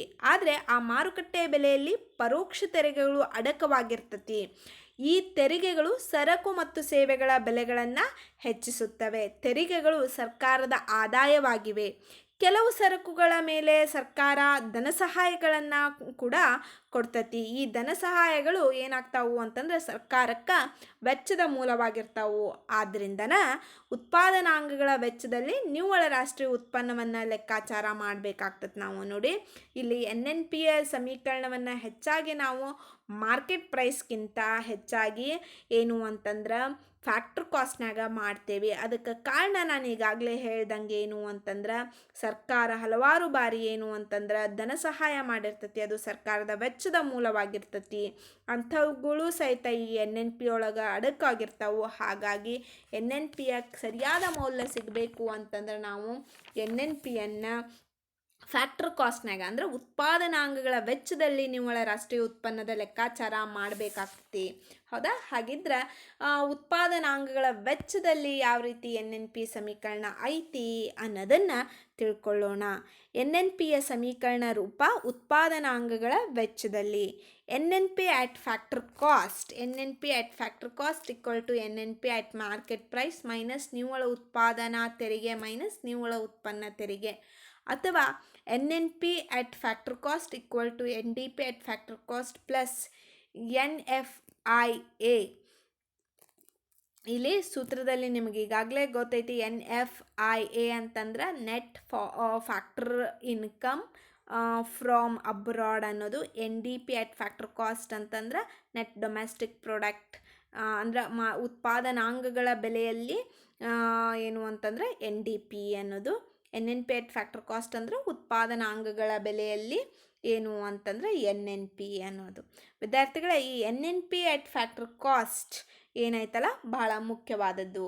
ನಿಮಗೆ ತಿಳಿದಂತೆ ಈಗ ಆಲ್ರೆಡಿ ಗೊತ್ತಿರುವ ಹಂಗೆ NFIA ಅಂತಂದ್ರೆ ವಿದೇಶಗಳಲ್ಲಿನ ನಿವ್ವಳ ಉತ್ಪಾದನಾಂಗಗಳ ಆದಾಯ. ಈಗಾಗಲೇ ಹೇಳ್ದಂಗೆ net factor income from abroad. ವಿದ್ಯಾರ್ಥಿಗಳೇ, ನೀವು ಮೊದಲು ಉತ್ಪಾದನಾಂಗದ ವೆಚ್ಚದ ನಿವ್ವಳ ರಾಷ್ಟ್ರೀಯ ಉತ್ಪನ್ನವನ್ನು ಅರ್ಥೈಸ್ಕೊಳ್ಳಿ. ಅಂದ್ರೆ ಒಂದು ವರ್ಷದಲ್ಲಿ ಒಂದು ದೇಶಕ್ಕೆ ಸೇರಿದ ಎಲ್ಲ ಉತ್ಪಾದನಾಂಗಗಳು ಉತ್ಪಾದನೆಯಲ್ಲಿ ಕೂಲಿ, ಲಾಭ, ಗೇಣಿ ಮತ್ತು ಬಡ್ಡಿ ಇತ್ಯಾದಿಗಳ ರೂಪದಲ್ಲಿ ಗಳಿಸುವ ಆದಾಯದ ಒಟ್ಟು ಮೊತ್ತವೇ ಉತ್ಪಾದನಾಂಗದ ವೆಚ್ಚದಲ್ಲಿನ ರಾಷ್ಟ್ರೀಯ ಉತ್ಪನ್ನ ಅಂಥೇಳಿ ಆಗಿರ್ತತಿ. ಹಾಗಾಗಿ ಈ ಒಂದು NNP at factor cost ಅನ್ನೋದೇನೈತಲ್ಲ ಅದನ್ನು ನಾವು ರಾಷ್ಟ್ರೀಯ ಆದಾಯಕ್ಕೆ ಸಮ ಅಂಥೇಳಿ ಕರಿತೇವೆ. ಅದೇ ಸ್ಟೇಟ್ಮೆಂಟನ್ನು ನಾನು ಇಲ್ಲಿ ಕೊಟ್ಟೇನೆ ನಿಮಗೆ. NNP at factor cost ಏನು ರಾಷ್ಟ್ರೀಯ ಆದಾಯ ಅಂಥೇಳಿನೂ ಕರಿತೇವೆ. ಕಾರಣ ಏನು ಅಂತಂದರೆ ಇಲ್ಲಿ ಉತ್ಪಾದನಾಂಗಗಳ ಪ್ರತಿ ಉತ್ಪಾದನಾಂಗಗಳಿಂದ ಉತ್ಪಾದನೆಯಲ್ಲಿ ಅವುಗಳನ್ನು ತೊಡಗಿಸಿದ್ರಿಂದ ಅವು ಕೊಡುವಂತಹ ಕೂಲಿ, ಲಾಭ, ಗೇಣಿ, ಬಡ್ಡಿ ಇತ್ಯಾದಿಗಳ ರೂಪದಲ್ಲಿ ಗಳಿಸಿರುವಂತಹ ಆದಾಯದ ಒಟ್ಟು ಮೊತ್ತ ಆಗಿರ್ತತಿ. ಹಾಗಾಗಿ ಅದು ರಾಷ್ಟ್ರೀಯ ಆದಾಯಕ್ಕೆ ಸಮನಾಗಿರ್ತತಿ ಅಂತ ನಾವು ಹೇಳ್ಬೋದು. ಇನ್ನು 5ನೇ ಪ್ರಮುಖವಾದಂತಹ ಪರಿಕಲ್ಪನೆಯನ್ನು ಚರ್ಚಿಸೋಣ. ಅದು ವೈಯಕ್ತಿಕ ವರಮಾನ, ಪರ್ಸ್ನಲ್ ಇನ್ಕಮ್, PI ಅಂಥೇಳಿ ಕರಿತೇವೆ. ಪರ್ಸ್ನಲ್ ಇನ್ಕಮ್ಮಿನ ವೈಯಕ್ತಿಕ ವರಮಾನ ಅಥವಾ ವ್ಯಕ್ತಿಗತ ವರಮಾನ ಅಂಥೇಳಿನೂ ಕೆಲವೊಂದಿಷ್ಟು ಬುಕ್ನಾಗ ಬಳಸ್ಯಾರ. ವೈಯಕ್ತಿಕ ವರಮಾನ ಅಂತಲೂ ಹೇಳ್ಬೋದು, ವ್ಯಕ್ತಿಗತ ಅಂತಲೂ ನೀವು ಬಳಸ್ಬೋದು, ಏನು ಪ್ರಾಬ್ಲಮ್ ಇಲ್ಲ. ಇದರ ಒಂದು ಡೆಫಿನಿಷನನ್ನು ಅಥವಾ ಅರ್ಥವನ್ನು ನೋಡೋಣ. ಒಂದು ವರ್ಷದ ಅವಧಿಯಲ್ಲಿ ಒಂದು ರಾಷ್ಟ್ರದ ರಾಷ್ಟ್ರೀಯ ವರಮಾನದಿಂದ ವ್ಯಕ್ತಿಗಳು ಪಡೆಯುವ ಆದಾಯವನ್ನು ವೈಯಕ್ತಿಕ ವರಮಾನ ಅಂಥೇಳಿ ಕರೀತಾರೆ. ಇದೇ ವ್ಯಾಖ್ಯಾನವಾಗಿ ನಿಮಗೆಲ್ಲ ಅರ್ಥವಾಗುವ ರೀತಿಯಲ್ಲಿ ವಿಸ್ತೃತವಾಗಿ ಹೇಳೋದಾದ್ರೆ, ಒಂದು ದೇಶದ ರಾಷ್ಟ್ರೀಯ ವರಮಾನವು ಉತ್ಪಾದನಾಂಗಗಳ ವರಮಾನದ ರೂಪದಲ್ಲಿ ರಾಷ್ಟ್ರದ ಜನರ ನಡುವೆ ವಿತರಣೆ ಆಗ್ತದೆ, ಅಂದ್ರೆ ಹಂಚಿಕೆ ಆಗ್ತದೆ. ಆದ್ದರಿಂದ ಜನರು ಅಥವಾ ಕುಟುಂಬಗಳು ಪಡೆದ ರಾಷ್ಟ್ರೀಯ ವರಮಾನದ ಒಂದು ಭಾಗವೇ ಏನಾಗಿರ್ತತಿ ಅಂತಂದ್ರೆ ವ್ಯಕ್ತಿಗತ ವರಮಾನ ಅಥವಾ ವೈಯಕ್ತಿಕ ವರಮಾನ ಆಗಿರ್ತತಿ. ಈ ರಾಷ್ಟ್ರೀಯ ಆದಾಯದಿಂದ ಕೆಲವೊಂದು ಅಂಶಗಳನ್ನು ಕಳೆದಾಗ ವ್ಯಕ್ತಿಗತ ಆದಾಯ ನಮಗೆ ಲಭ್ಯವಾಗ್ತತಿ. ಈ ವ್ಯಕ್ತಿಗತ ಆದಾಯದ ಮಾಪನ ಮಾಡುವಂತಹ ಸೂತ್ರ ಏನು ಅನ್ನೋದನ್ನು ನೋಡೋಣ. ಸೂತ್ರ ಭಾಳಷ್ಟು ದೊಡ್ಡದು ಅನ್ನಿಸ್ತತ್ರಿ, ಬಟ್ ಭಾಳ ಅರ್ಥ ಮಾಡಿಕೊಂಡ್ರೆ ಈಸಿಯಾಗಿರುವಂತಹ ಸೂತ್ರ. PI ಮಾಪನ ಮಾಡುವ ಸೂತ್ರ ಅಂದರೆ ಪರ್ಸ್ನಲ್ ಇನ್ಕಮನ್ನು ಮಾಪನ ಮಾಡುವಂತಹ ಸೂತ್ರ. PI equal to NI minus ವಿತರಣೆಯಾಗದ ಲಾಭಗಳು ಮೈನಸ್ ಕುಟುಂಬಗಳು ಮಾಡಿದ ನಿವ್ವಳ ಬಡ್ಡಿ ಪಾವತಿಗಳು, ಹೌದಾ, ಮೈನಸ್ ಕಾರ್ಪೊರೇಟ್ ತೆರಿಗೆ ಪ್ಲಸ್ ಸರ್ಕಾರ ಮತ್ತು ಉದ್ಯಮ ಘಟಕಗಳಿಂದ ಕುಟುಂಬಗಳಿಗೆ ಪಾವತಿಯಾದ ವರ್ಗಾವಣೆ ಪಾವತಿಗಳು. ವಿದ್ಯಾರ್ಥಿಗಳೇ, ಈ ಸೂತ್ರದಲ್ಲಿ ನೀಡಿರುವಂತಹ NI ಅಂದ್ರೆ ರಾಷ್ಟ್ರೀಯ ಆದಾಯ, ನ್ಯಾಷನಲ್ ಇನ್ಕಮ್, ಕೆಲವು ಅಂಶಗಳನ್ನು ಕಳೆದು ಆ ನ್ಯಾಷನಲ್ ಇನ್ಕಮ್ನಾಗ ಅಥವಾ ರಾಷ್ಟ್ರೀಯ ಆದಾಯದಲ್ಲಿ ಕೆಲವು ಅಂಶಗಳನ್ನು ಕಳೆದು ವರ್ಗಾವಣೆ ಪಾವತಿಗಳ ಮೂಲಕ ಏನು ಅಂತಂದ್ರೆ ವೈಯಕ್ತಿಕ ಆದಾಯವನ್ನು ಪಡಿಬಹುದು. ಇನ್ನು ಈ ಸೂತ್ರದಲ್ಲಿ ಬರುವ ವರ್ಗಾವಣೆ ಪಾವತಿಗಳು ಅಂದ್ರೇನು, ಬಹಳ ಮುಖ್ಯವಾಗಿ ತಿಳ್ಕೋಬೇಕಾದಂಥದ್ದು ಈ ವರ್ಗಾವಣೆ ಪಾವತಿಗಳ ಬಗ್ಗೆ. ಒಬ್ಬ ವ್ಯಕ್ತಿ ಅಥವಾ ಉದ್ಯಮಿಯು ಮತ್ತೊಬ್ಬ ವ್ಯಕ್ತಿ ಅಥವಾ ಉದ್ಯಮಿ ಅಥವಾ ಸರ್ಕಾರಕ್ಕೆ ಯಾವುದೇ ಪ್ರತಿಫಲ ಅಪೇಕ್ಷೆ ಇಲ್ಲದೆ ಮಾಡುವ ಪಾವತಿಗಳನ್ನು ಈ ವರ್ಗಾವಣೆ ಪಾವತಿ ಒಳಗೊಂಡಿರ್ತತಿ. ಉದಾಹರಣೆಗೆ ಹೇಳಬೇಕು ಅಂತಂದ್ರೆ ತೆರಿಗೆ ಏನ್ರಿ, ಪ್ರತಿಫಲಾಪೇಕ್ಷೆ ಇರಂಗಿಲ್ಲ. ಪ್ರತಿಫಲಾಪೇಕ್ಷೆ ಇಲ್ಲದೆ ಒಬ್ಬ ವ್ಯಕ್ತಿ ಅಥವಾ ಉದ್ಯಮ ಸರ್ಕಾರಕ್ಕೆ ಸಲ್ಲಿಸುವಂಥದ್ದು. ಅದೇ ರೀತಿ ಸಹಾಯಧನಗಳು ಅಂದರೆ ಸಬ್ಸಿಡೀಸ್. ಗೌರ್ಮೆಂಟು ಹಲವಾರು ಕಾರ್ಯಚಟುವಟಿಕೆಗಳಿಗೆ ತನ್ನ ದೇಶದ ಜನರ ಯೋಗಕ್ಷೇಮಕ್ಕೆ, ಕಲ್ಯಾಣಕ್ಕೆ, ಅಭಿವೃದ್ಧಿಗಾಗಿ ಅಥವಾ ಸ್ವ ಉದ್ಯೋಗಕ್ಕಾಗಿ ಹಲವಾರು ಕಾರಣಕ್ಕಾಗಿ ಸಹಾಯಧನಗಳನ್ನು ಮಾಡ್ತಾವೆ. ಅದರಿಂದ ಸರ್ಕಾರ ಏನೂ ಪ್ರತಿಫಲಾಪೇಕ್ಷೆಯನ್ನು ಪಡೆಯೋದಿಲ್ಲ, ಹೌದಾ? ಆ ರೀತಿ ಇರುವಂತಹ ಸಹಾಯಧನಗಳಾಗಿರ್ಬೋದು. ವೃದ್ಧಾಪ್ಯ ವೇತನ ಏನು ಅಂತಂದ್ರೆ ವೃದ್ಧರಿಗೆ 60 ವರ್ಷದ ಮೇಲ್ಪಟ್ಟ ಅವರಿಗೇನು ಅಂತಂದ್ರೆ ತಮ್ಮ ಜೀವನಕ್ಕಾಗಿ ಏನು ಅಂತಂದ್ರೆ ಸರ್ಕಾರ ಏನು ಮಾಡ್ತೈತಿ, ಸ್ವಲ್ಪ ಮಟ್ಟಿಗಿನ ವೃದ್ಧಾಪ್ಯ ವೇತನವನ್ನು ಕೊಡ್ತೈತಿ. ಆದ್ರೆ ಅವರಿಂದ ಮತ್ತೇನನ್ನೂ ಸರ್ಕಾರ ಪ್ರತಿಫಲಾಪೇಕ್ಷೆಯನ್ನು ಪಡೆಯೋದಿಲ್ಲ. ಅದೇ ರೀತಿ ವಿದ್ಯಾರ್ಥಿ ವೇತನಗಳು ಇತ್ಯಾದಿಗಳು ಏನು ಅಂತಂದ್ರೆ ವರ್ಗಾವಣಾ ಪಾವತಿಗಳಿಗೆ ಏನು ಅಂತಂದ್ರೆ ಉದಾಹರಣೆ ಆಗಿರ್ತಾವು. ಒಟ್ಟಾರೆಯಾಗಿ ಈ ಪರ್ಸ್ನಲ್ ಇನ್ಕಮ್ನಾಗ ಏನು ಅಂತಂದ್ರೆ ನ್ಯಾಷನಲ್ ಇನ್ಕಮಿಂದ ವಿತರಣೆ ಆದಂತಹ ಆದಾಯ ಕೆಲವೊಂದಿಷ್ಟು ಅಂಶಗಳನ್ನು ಅಂದರೆ ವಿತರಣೆಯಾಗದಂತಹ ಲಾಭ, ಕುಟುಂಬಗಳು ಮಾಡಿದಂತಹ ನಿವ್ವಳ ಬಡ್ಡಿ ಪಾವತಿಗಳು, ಕಾರ್ಪೊರೇಟ್ ತೆರಿಗೆಗಳು ಮತ್ತು ಇವುಗಳನ್ನೆಲ್ಲ ಕಳೆದು ಸರ್ಕಾರ ಮತ್ತು ಉದ್ಯಮಗಳಿಂದ ಕುಟುಂಬಗಳಿಗೆ ಪಾವತಿಯಾದಂತಹ ವರ್ಗಾವಣೆ ಪಾವತಿಗಳನ್ನು ಸೇರಿಸಿದ್ರೆ ಪರ್ಸ್ನಲ್ ಇನ್ಕಮ್ ಅಂದ್ರೆ ವ್ಯಕ್ತಿಗತ ಆದಾಯ ಅಥವಾ ವೈಯಕ್ತಿಕ ವರಮಾನ ಸಿಗ್ತತಿ ಅಂಥೇಳಿ ಹೇಳ್ಬೋದು. ಇನ್ನು ಕೊನೆಯದಾದಂತಹ 6ನೇ ಪರಿಕಲ್ಪನೆ ಅಂತಂದ್ರೆ ಅದು ವೈಯಕ್ತಿಕ ವೆಚ್ಚ ಮಾಡಬಹುದಾದ ವರಮಾನ, ಪರ್ಸ್ನಲ್ ಡಿಸ್ಪೋಸಲ್ ಇನ್ಕಮ್, PDI ಅಂಥೇಳಿ ಹೇಳ್ತೇವೆ. Personal disposal income, PDI. ವೈಯಕ್ತಿಕ ವೆಚ್ಚ ಮಾಡಬಹುದಾದ ಆದಾಯವು ವೈಯಕ್ತಿಕ ಆದಾಯದ ಒಂದು ಭಾಗ ಆಗಿರ್ತೈತಿ. ಇದು ಭಾಳಷ್ಟೇನು ಡಿಫ್ರೆನ್ಸಿಯೇಷನ್ ಇರಂಗಿಲ್ಲ. ಪರ್ಸ್ನಲ್ ಇನ್ಕಮ್ಮಿನ ಒಂದು ಪಾರ್ಟ ಏನು ಅಂತಂದ್ರೆ ಈ ಪರ್ಸ್ನಲ್ ಡಿಸ್ಪೋಸಲ್ ಇನ್ಕಮ್ಮು ಅಂದ್ರೆ ವೈಯಕ್ತಿಕ ವೆಚ್ಚ ಮಾಡಬಹುದಾದ ಆದಾಯವು ವೈಯಕ್ತಿಕ ಆದಾಯದ ಒಂದು ಭಾಗವಾಗಿರ್ತತಿ. ಹಾಗಿದ್ರೆ ವೈಯಕ್ತಿಕ ವೆಚ್ಚ ಮಾಡಬಹುದಾದ ವರಮಾನ ಅಂದ್ರೇನು ನೋಡಿ. ವೈಯಕ್ತಿಕ ವರಮಾನದಲ್ಲಿ ಜನರು ಪಾವತಿಸಿದ ವೈಯಕ್ತಿಕ ತೆರಿಗೆ ಮತ್ತು ತೆರಿಗೇತರ ಪಾವತಿಗಳನ್ನು ಕಳೆದ ನಂತರ ಉಳಿಯುವ ವರಮಾನವನ್ನು ವೈಯಕ್ತಿಕ ವೆಚ್ಚ ಮಾಡಬಹುದಾದ ವರಮಾನ ಎನ್ನುತ್ತಾರೆ ಅಂತ ಹೇಳ್ಬೋದು. ಗಮನಿಸಿ ವಿದ್ಯಾರ್ಥಿಗಳೇ, ಯಾವುದೇ ಒಬ್ಬ ವ್ಯಕ್ತಿ ತಾನು ಗಳಿಸಿರುವ ಪೂರ್ಣ ವೈಯಕ್ತಿಕ ಆದಾಯವನ್ನು ಅನುಭೋಗಕ್ಕಾಗಿ ವೆಚ್ಚ ಮಾಡಲು ಸಾಧ್ಯವಿಲ್ಲ. ಏಕೆಂದರೆ ಆತ ಆ ವರಮಾನದ ಮೇಲೆ ತೆರಿಗೆ ಪಾವತಿಸಬೇಕಾಗ್ತತಿ ಮತ್ತು ದಂಡಗಳು ಮುಂತಾದ ತೆರಿಗೇತರ ಸಂದಾಯಗಳನ್ನು ಪಾವತಿ ಮಾಡಿದ ನಂತರ ಉಳಿಯುವ ಮೊತ್ತವೇ ವೈಯಕ್ತಿಕ ವೆಚ್ಚ ಮಾಡಬಹುದಾದಂತಹ ವರಮಾನವಾಗಿರ್ತತಿ. ಹಾಗಿದ್ರೆ ಈ PDI ಅಥವಾ ಪರ್ಸ್ನಲ್ ಡಿಸ್ಪೋಸಲ್ ಇನ್ಕಮ್ಮಿನ ಒಂದು ಸೂತ್ರವನ್ನು ತಿಳ್ಕೊಂಡ್ರಿ ಅಂತಂದ್ರೆ ನಿಮಗೆ ಈಸಿಯಾಗಿ ಏನು ಹೇಳ್ತಾ ಇದ್ದಾರ ಅನ್ನೋದು ಗೊತ್ತಾಗ್ತತಿ ಅಂದ್ಕೊಳ್ತೇನೆ. ನೋಡಿ, ಈ PDIಯನ್ನು ಅಂದಾಜು ಮಾಡುವಂತಹ ಸೂತ್ರ ಈ ರೀತಿಯಾಗಿದೆ. PDI personal disposal income equal to PI ಅಂದರೆ ಪರ್ಸ್ನಲ್ ಇನ್ಕಮ್. ಪರ್ಸ್ನಲ್ ಇನ್ಕಮ್ ಒಳಗೆ ನಾವು ಏನೇನ ಕಳಿತೇವೆ ಅಂತಂದ್ರೆ ವೈಯಕ್ತಿಕ ತೆರಿಗೆ ಪಾವತಿಗಳು ಮೈನಸ್ ತೆರಿಗೇತರ ಪಾವತಿಗಳು. ವೈಯಕ್ತಿಕ ತೆರಿಗೆ ಪಾವತಿಗಳು ಅಂತ ಇನ್ಕಮ್ ಟ್ಯಾಕ್ಸು ಎಲ್ಲ GST ಅದು ಎಲ್ಲ ಪರ್ಸ್ನಲ್ ಇನ್ಕಮಿಂದ ಹೋಗ್ತತಿ ಅಂತ ಅನ್ಕರಿ. ಮೈನಸ್ ತೆರಿಗೇತರ ಪಾವತಿಗಳು ನಾವು ಇದರಿಂದ ಕಳೆದ್ರೆ ಪರ್ಸ್ನಲ್ ಇನ್ಕಮ್ಮಿಂದ ಕಳೆದ್ರೆ ಉಳಿಯುವಂತಹ ಭಾಗ ಪರ್ಸ್ನಲ್ ಡಿಸ್ಪೋಸಲ್ ಇನ್ಕಮ್ ಅಂದ್ರೆ ಆ ವ್ಯಕ್ತಿಗೆ ತಾನು ವೆಚ್ಚ ಮಾಡಬಹುದಾದಂತಹ ವರಮಾನ ಉಳಿತತಿ. ಇನ್ನು ಈ ವೆಚ್ಚ ಮಾಡಬಹುದಾದಂತಹ ವರಮಾನ ಪೂರ್ಣವಾಗಿ ವೆಚ್ಚ ಮಾಡಬಹುದು ಅಥವಾ ವರಮಾನದ ಒಂದು ಭಾಗವನ್ನು ಉಳಿತಾಯ ಮಾಡಬಹುದು. ಆ ಕಾರಣಕ್ಕಾಗಿ ಈ ಸೂತ್ರವನ್ನು ನಾವು ಮತ್ತೊಂದು ರೀತಿಯೂ ಹೇಳ್ತೇವೆ. PDI ಅನ್ನೋದನ್ನು ಡಿಫೈನ್ ಮಾಡ್ತೀವಿ. PDI ಈಕ್ವಲ್ ಟು ಅನುಭೋಗ ವೆಚ್ಚ ಪ್ಲಸ್ ಉಳಿತಾಯ. ಅಂದ್ರೆ ಪರ್ಸ್ನಲ್ ಡಿಸ್ಪೋಸಲ್ ಇನ್ಕಮಲ್ಲಿ ಕನ್ಸಂಪ್ಷನ್ ಎಕ್ಸ್ಪೆಂಡಿಚರ್ ಪ್ಲಸ್ ಸೇವಿಂಗ್ ಇರ್ತೈತಿ. ಇಲ್ಲಿ ಪರ್ಸ್ನಲ್ ಡಿಸ್ಪೋಸಲ್ ಇನ್ಕಮ್ಮು ಅಂತಂದ್ರೆ ಅಲ್ಲಿ 2 ಕಾಂಪೋನೆಂಟ್ಸ್ ಇರ್ತಾವೆ. ಏನು? ಒಂದು ಆ ವ್ಯಕ್ತಿ ಮಾಡಬಹುದಾದಂಥ ಅನುಭೋಗ ವೆಚ್ಚ ಪ್ಲಸ್ ಸಾಧ್ಯವಾಗುವಂಥ ಉಳಿತಾಯ, ಇವೆರಡೂ ಸೇರಿಸಿದ್ರೆ ಪರ್ಸ್ನಲ್ ಡಿಸ್ಪೋಸಲ್ ಇನ್ಕಮ್ ಆಗ್ತೈತಿ. ಪರ್ಸ್ನಲ್ ಇನ್ಕಮ್ನಾಗ ತೆರಿಗೆ ಮತ್ತು ದಂಡಗಳು ಅಂದರೆ ತೆರಿಗೆತರ ಪಾವತಿಗಳನ್ನು ಮೈನಸ್ ಮಾಡಿರೋ ಉಳಿಯುವಂಥ ಮೊತ್ತ ಏನಾಗಿರ್ತೈತಿ? ಅದು PDI ಆಗಿರ್ತದೆ. ಅಂದರೆ ಪರ್ಸ್ನಲ್ ಡಿಸ್ಪೋಸಲ್ ಇನ್ಕಮ್, ವ್ಯಕ್ತಿಗತ ವೆಚ್ಚ ಮಾಡಬಹುದಾದ ಆದಾಯ ಆಗಿರ್ತದೆ. ಈ ವ್ಯಕ್ತಿಗತ ವೆಚ್ಚ ಮಾಡಬಹುದಾದಂಥ ಆದಾಯದಲ್ಲಿ ಅವ ಏನು ಮಾಡ್ತಾನ ಅಂತಂದ್ರೆ ಅದು ಅನುಭೋಗ ವೆಚ್ಚವನ್ನು ಮಾಡ್ತಾನ, ಪ್ಲಸ್ ಮತ್ತೇನು ಮಾಡ್ಬೋದು ಅಂತಂದ್ರೆ ಉಳಿತಾಯ ಮಾಡ್ಬೋದು. ಇದು ಈ ಎರಡೂ ಸೂತ್ರಗಳು ಏನು ಅಂತಂದ್ರೆ PDIನ ಅಂದಾಜಿಸುವಂತಹ ಸೂತ್ರಗಳು ಅಂತ ಹೇಳ್ಬೋದು. ವಿದ್ಯಾರ್ಥಿಗಳಿಗೆ ಎಲ್ರಿಗೂ ಈ 6 ಪರಿಕಲ್ಪನೆಗಳು ಅರ್ಥ ಆಗ್ಯಾವು ಅಂತ ನಾನು ಭಾವಿಸ್ತೇನೆ.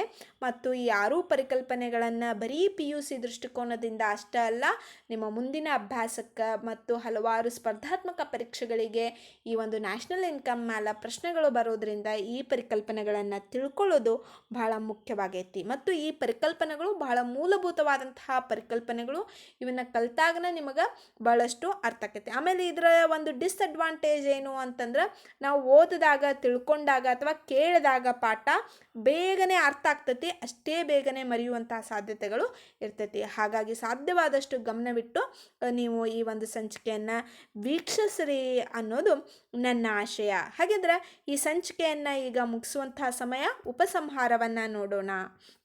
ನೋಡಿ, ಅರ್ಥಶಾಸ್ತ್ರದಲ್ಲಿ ರಾಷ್ಟ್ರೀಯ ಆದಾಯವು ಒಂದು ಅತಿ ಪ್ರಮುಖವಾದ ಹಾಗೂ ಬಹಳ ಪ್ರಾಯೋಗಿಕ ಮಹತ್ವವನ್ನು ಪಡೆದಿರುವ ಪರಿಕಲ್ಪನೆಯಾಗೈತಿ. ಯಾವುದೇ ದೇಶದ, ಈಗಾಗಲೇ ನಾ ಹೇಳ್ದಂಗೆ, ಯಾವುದೇ ದೇಶದ ಬೆಳವಣಿಗೆ ಹಂತವನ್ನು ಪ್ರಮಾಣಾನುಗುಣವಾಗಿ ತಿಳಿಯಲು, ಆದಾಯದ ವಿತರಣೆಯನ್ನು ಅರ್ಥೈಸಿಕೊಳ್ಳಲು ಹಾಗೂ ವಲಯವಾರು ಪ್ರಗತಿಯನ್ನು ವಿಮರ್ಶಿಸಲು ರಾಷ್ಟ್ರೀಯ ಆದಾಯದ ಎಲ್ಲ ಪರಿಕಲ್ಪನೆಗಳು ಏನು ಅಂತಂದ್ರೆ ಸಹಾಯಕವಾಗಿರ್ತಾವು. ಹೌದಾ ವಿದ್ಯಾರ್ಥಿಗಳೇ? ಇದಿಷ್ಟು ಏನು ಅಂತಂದ್ರೆ 6 ಅಂಕದ ಪ್ರಶ್ನೆಗೆ ನಿಮಗೆ ನೋಟ್ಸ್ ಸಹಿತವಾದಂತಹ ವಿವರಣೆಯನ್ನು ನೀಡಿದ್ದೇನೆ. ಆದಾಗ್ಯೂ ಈ ಸಂಚಿಕೆಯ ಬಗ್ಗೆ ನಿಮಗೇನಾದರೂ ಪ್ರಶ್ನೆಗಳಿದ್ರೆ ಅಥವಾ ಗೊಂದಲಗಳಿದ್ರೆ ದಯವಿಟ್ಟು ಕಾಮೆಂಟ್ ಮಾಡಿ. Please don't forget like, share and subscribe, and please hit the bell icon for more videos. Thank you.